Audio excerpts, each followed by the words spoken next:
Salut à tous, c'est de nouveau l'agent Nofum avec notre ami Tsunayoshi et cette fois-ci c'est pour nous parler de son deck Lawkeeper qu'il a utilisé à Manchester et au Calife. Bah écoutez, comme vous pouvez le voir, la compo est là sous vos yeux, donc les grades 3, 3 Overload, 3 Lawkeeper, 2 Dual Axe. Le Dual Axe qui fonctionne bien évidemment en Vanguard avec le Lawkeeper pour pouvoir taper à 21 si vous avez la possibilité de mettre barre derrière ou 20 pour Gojo. Donc Lawkeeper, on rappelle, Counterblast 1. Vous mettez en bind tous les rearguards de votre adversaire. En fin de tour, s'il a 5 rearguards, il en met un dans sa drop zone et il ne peut en remettre que 4 sur les 5. Où il veut sur son terrain. Où il veut sur son terrain, donc ça vous permet toujours de retirer une unité à chaque tour. S'il met son terrain full. Overload, comme tout le monde sait, Counterblast 3 plus 5000, ça permet de pouvoir gagner un petit bonus pour faire la différence sur les dernières attaques, ça peut toujours être intéressant. Dual Axe, comme indiqué, ça fonctionne surtout avec le Keeper, vu que 2 rearguards ou moins, vous gagnez un bonus de 3000. Vu qu'il n'y en a plus. Vu qu'il n'y en a plus, ça permet. Après, si vous venez à pas avoir le Keeper à ce moment-là en Vanguard, vous avez Overload ou par malchance vous ridez Dual Axe comme ça m'est arrivé en tant que Vanguard. Vous avez toujours les Berserker Dragon, les Kinara, et si votre adversaire a mis un G0, de mettre Galtin Crow pour pouvoir vider le terrain. Voilà. Après, j'ai mis 6 Vanilla parce qu'il n'y a pas énormément de cartes intéressantes. On va dire pas forcément intéressantes, mais qui permettent de faire la différence, on va dire en termes de pas Counterblast, parce que Berserker Dragon permet de faire de la différence. Et pour combler, pour pouvoir taper par exemple les Ducs ou les autres Overloads comme ça m'est arrivé, j'ai mis 2 X-Canon parce que comme ça vous pouvez taper à 11 sur 11 sans... X-Canon c'est vraiment le bistic. Ouais, c'est ma petite touche dans le Kairo. Beaucoup d'adversaires quand ils voyaient le Narukami se pointer au niveau du Kairo, ils font merde. On rappelle, il tape à 11 quand l'adversaire a 3 dommages. Autant dire il tape à 11 gratuitement. Voilà, il tape à 11 gratuitement, pas besoin de boost. Et c'est la petite surprise quand j'arrive avec mon Narukami, mes 2 Narukami, ils font hop, un Narukami dans le Kairo, ok, pourquoi pas. Mais bon, c'est vrai que ça permet de taper à 11 sur du Overload ou du Duc. Et quand vous n'êtes pas forcément en bonne position pour mettre beaucoup de boost, ça vous permet d'économiser de la main parce que taper à 11 sur 11, ça oblige quand même l'adversaire à shielder.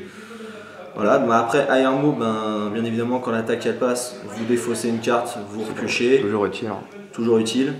Babari, je joue 4 Perfect Guard parce que j'estime qu'avec les limit break comme Duke qui permettent de retaper ou Ezel qui gagnent de l'augmentation de puissance assez rapidement, c'est toujours pratique.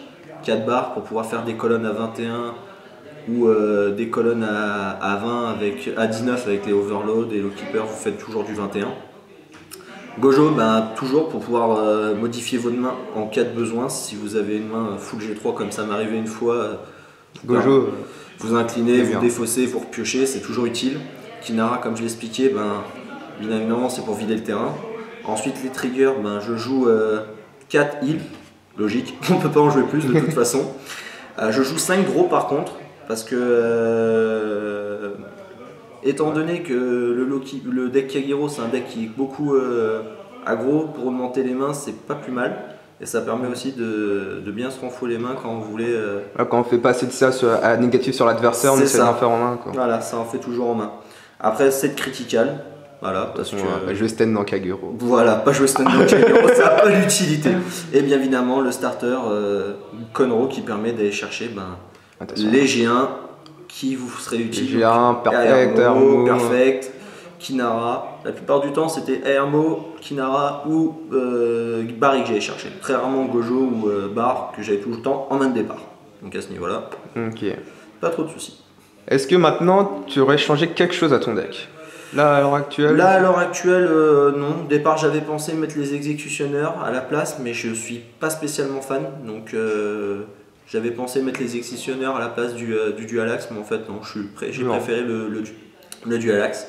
Après si, peut-être changer, j'aurais peut-être enlevé un Berserker pour mettre une vanille en plus, mais au final je me dis que non. C'est une compo qui a porté ses fruits pendant le Calife.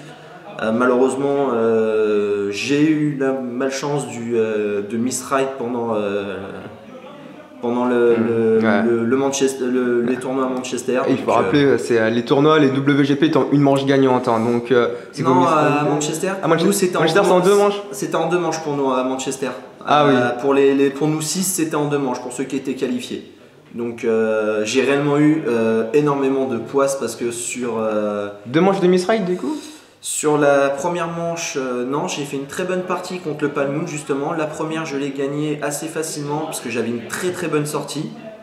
La deuxième manche, j'ai eu une sortie un peu moins évidente, j'ai perdu. Et la troisième manche, je l'ai perdu sur un heal salvator de mon adversaire. Bon, je tiens quand même à souligner sa performance parce qu'avec un Palmoon, c'est quand même vachement... c'est vachement difficile. C'est vachement difficile. Et Palmoon, ça sous-charge de partout, on sait jamais ce qu'on va sous-charge forcément. Voilà, et puis surtout que c'est pas forcément un deck qui fait méta. Et lui, il se qualifie, il fait deuxième et tout. Donc moi, je dis quand même bravo à lui. Et après, mon Kagero, contre Kagero Goku, un deck que je connaissais très bien, je me suis fait troller par mon deck. J'ai misride pendant les 2 manches. Donc je me suis retrouvé à 2 défaites, j'ai pas pu passer. Et j'ai réaffronté le champion français à Manchester. Et cette fois-ci, c'est moi qui ai gagné à 2-1. Donc sur une des parties assez équilibrée. Et par contre, lui a misride sur la dernière manche. Qui est ta revanche du fait que t'as misride. Voilà, en fait, c'est ma petite revanche par rapport à lui, vu que moi j'ai misride en finale en France. Voilà. Mais non, c'est vrai que c'est un très bon joueur et on a très bien sympathisé pendant le tournoi, malgré la bonne différence de langue qu'entre lui et moi, parce que moi, l'anglais, c'est énorme. Voilà. Écoutez, j'ai fait le tour du deck, donc j'espère que je vous ai pas trop déçu dans mes discours parce que je suis pas à l'aise avec une caméra devant moi. Voilà. Allez, dernière question. Tu sais qu'il y a plusieurs builds de Kagero possibles. Il y a Goku, Lawkeeper, il y avait aussi Blazing Flare qui était possible. Alors le Blazing Flare, j'ai failli y aller avec. Alors pourquoi Lawkeeper? Pourquoi Lawkeeper? Parce que j'ai trouvé, après avoir joué Blazing Flare, alors que pourtant je supérieur ride énormément, je rate quasiment jamais. Sur une manche allée de 2 rounds, je le fais 2 fois, et sur une manche de 3 rounds, je le fais 2 à 3 fois. Je le rate quasiment jamais. Le Conro aide bien aussi à. Le Conro aide énormément, parce que c'est vrai qu'il me manque toujours un truc. Mettre 2 dommages à un Blazing Flare, c'est fatal. C'est fatal, mais c'est vrai que des fois ça m'est arrivé, j'avais la main complète avec un géant en plus et ça roule tout seul. Mais c'est vrai que le Conro facilite énormément la chose, mais je trouvais que le Blazing Flare était légèrement moins stable.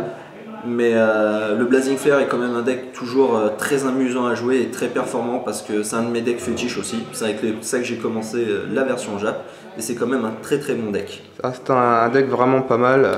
En attendant BT5, This is the end. Voilà, this is the end.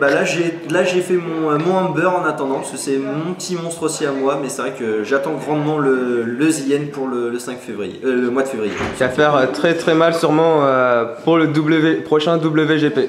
Ouais, surtout que étant donné que je le joue en Jap, je le connais très bien et ça m'arrive de quand on fait nos tournois à l'Epita ou Feu la Touria.